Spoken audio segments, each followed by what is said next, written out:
turn down another Skype session, and I turn down Skype sessions a lot. I don't want people's money that way, meaning if I'll do a Skype session with somebody if I think that I can help them.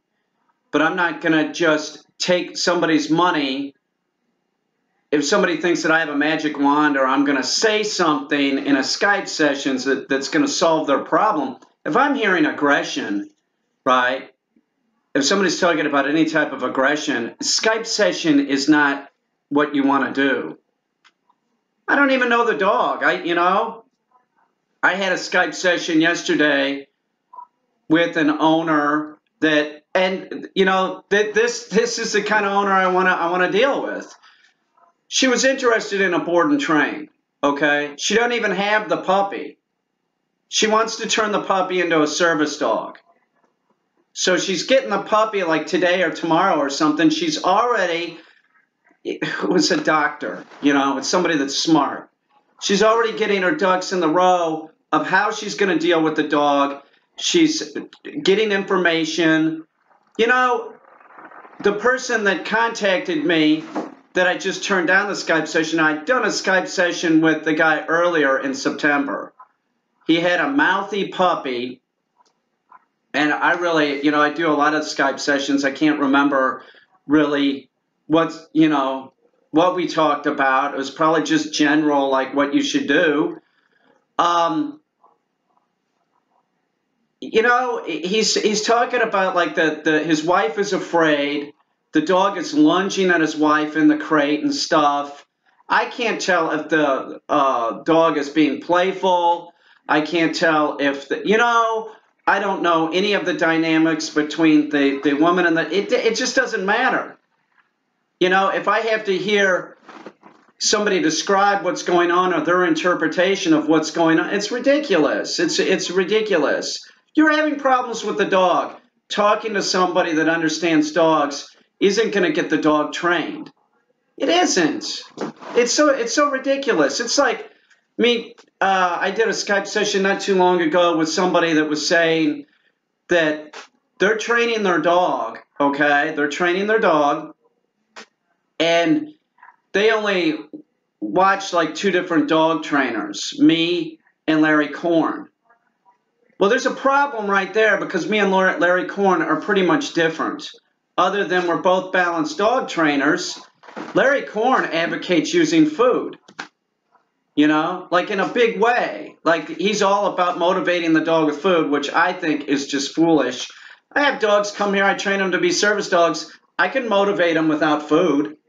I think it's short-sighted as a dog trainer, and I'm not going off on Larry. Larry's on my Facebook friends list. I'm not going off on Larry. If that's the way he wants to do it, let him do it that way. But I don't recommend it, okay? It's nonsense. It's like, what are you going to do?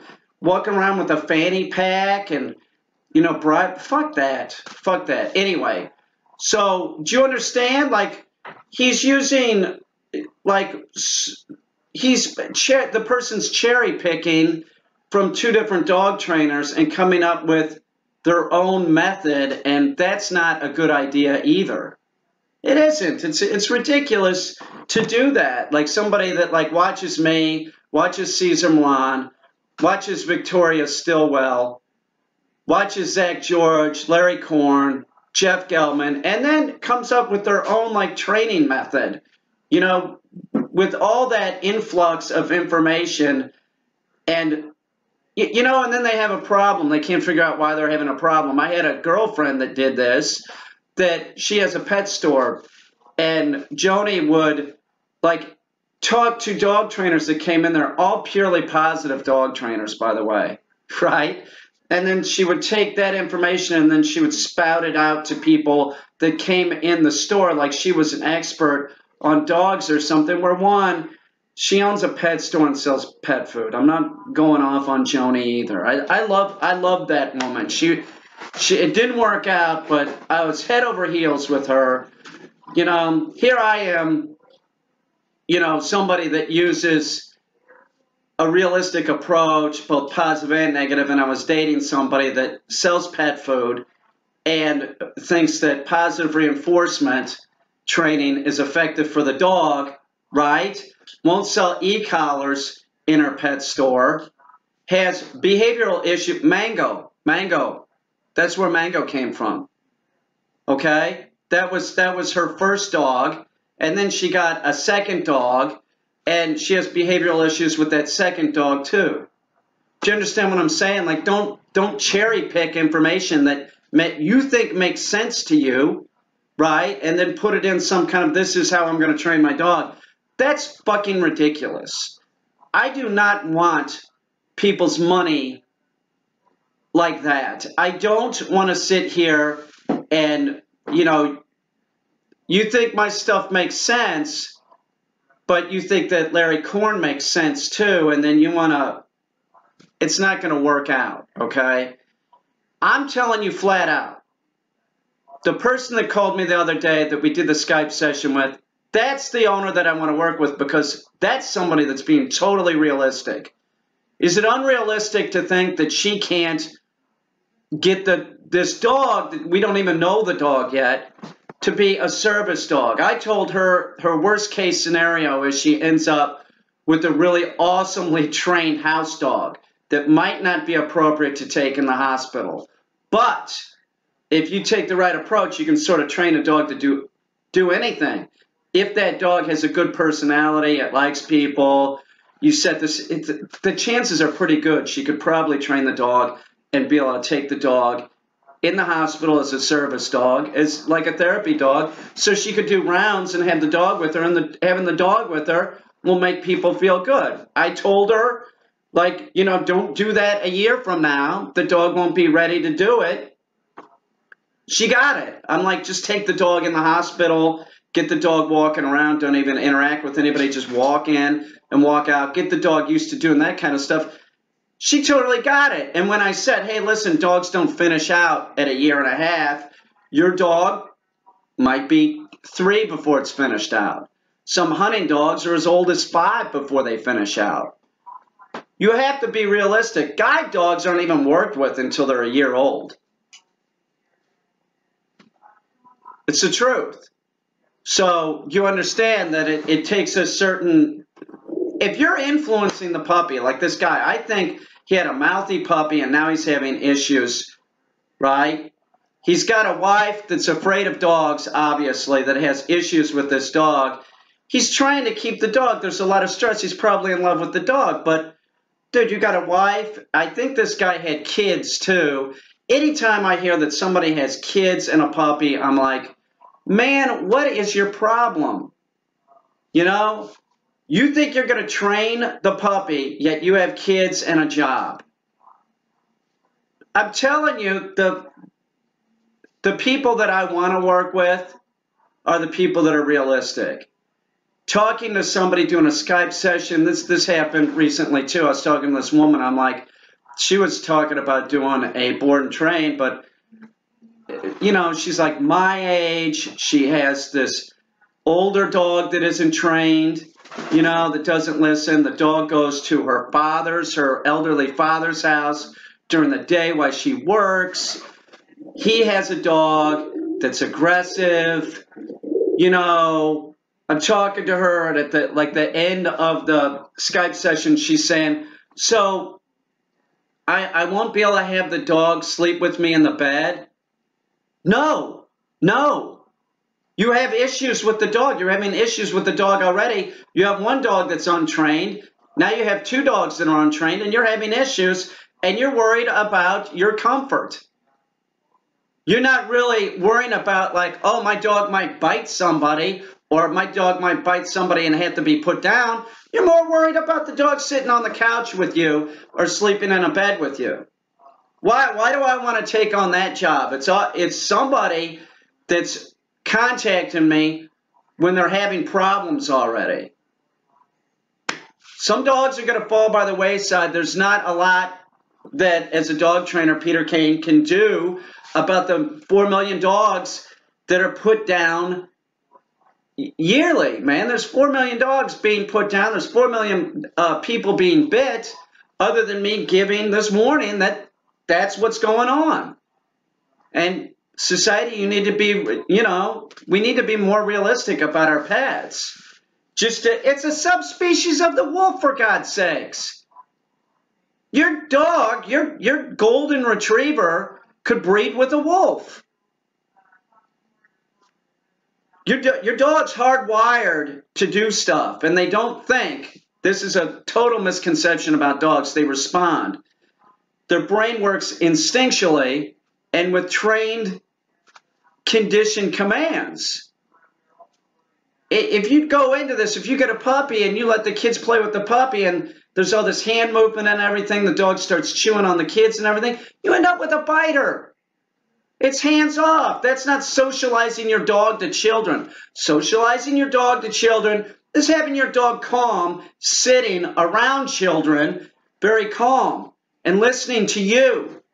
The socialization that your puppy gets is when it's with the litter.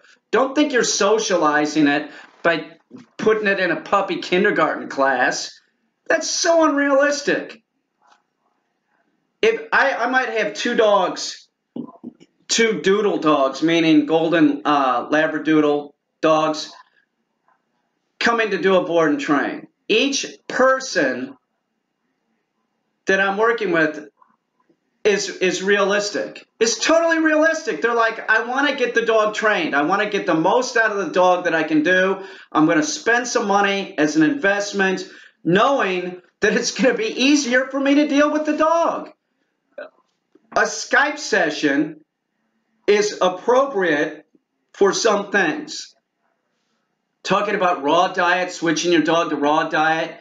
You get a puppy, we can talk about, puppy training and general behavior of dogs.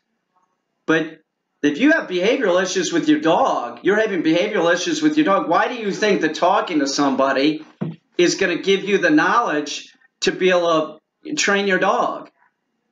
You think it's that easy? How arrogant people are, man. I had somebody contact me. This is the truth. This is somebody that owned a gallery years ago. And him and his girlfriend contacted me when they first got the puppy.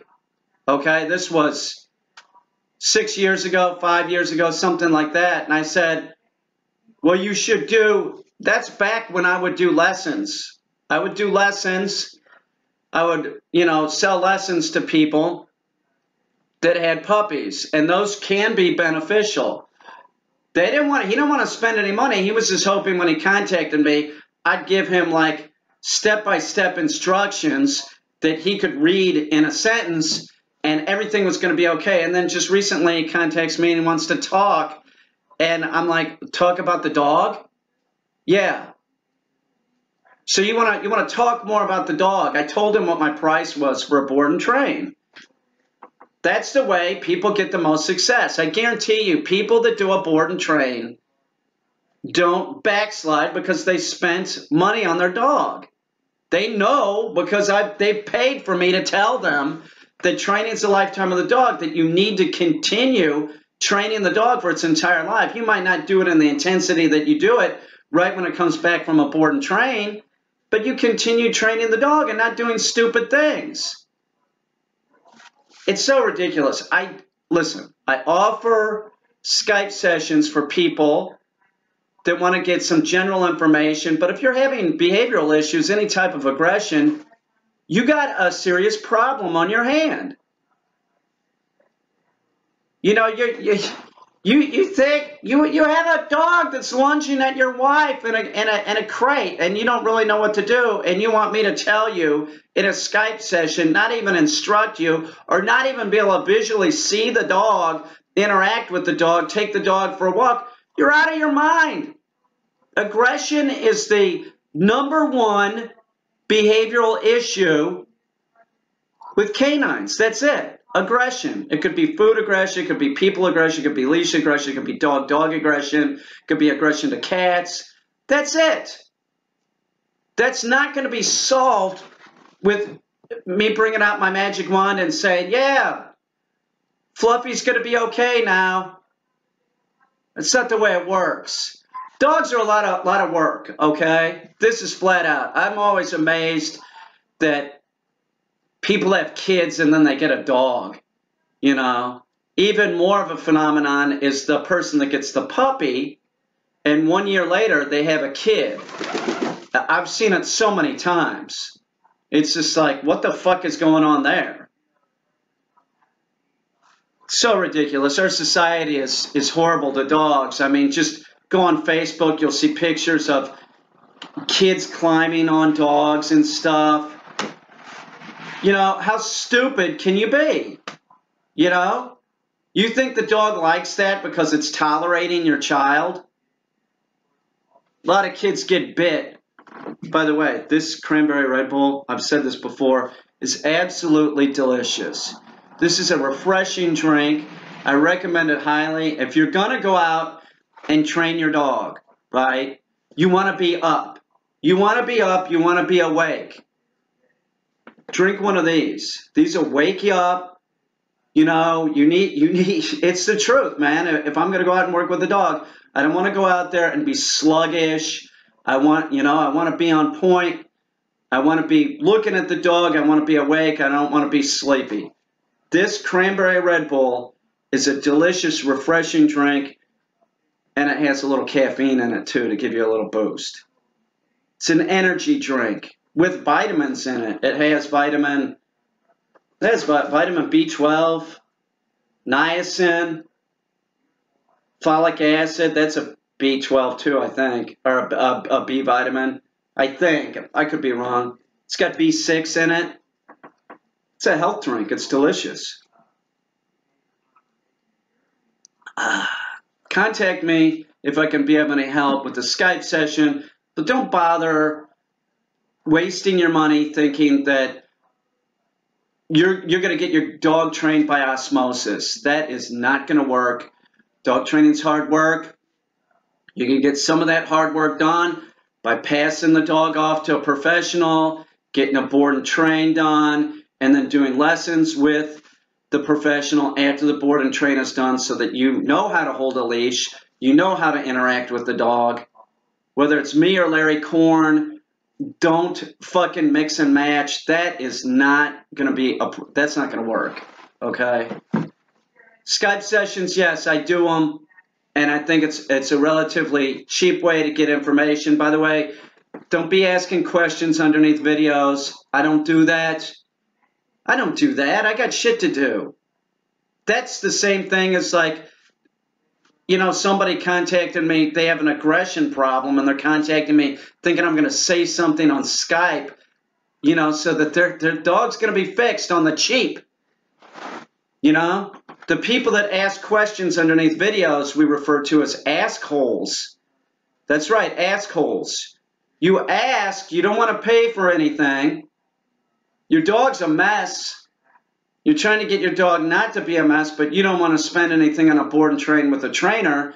You want to look for free information, you know, on YouTube. I'm not saying that somebody can't follow my videos and train their dog. I'm not saying that. I'm saying the way people get the most success is through a board and train. Okay? If things are going good and you want to go over some stuff, if things are going good, you don't have any behavioral problems, yeah, a Skype session makes sense. You want to switch your dog or cat to raw diet, Skype session makes sense. If you're interested in a raven, you know, and you're thinking about getting a raven as a pet, think about it harder. If you're really dead set on it, maybe a Skype session makes sense.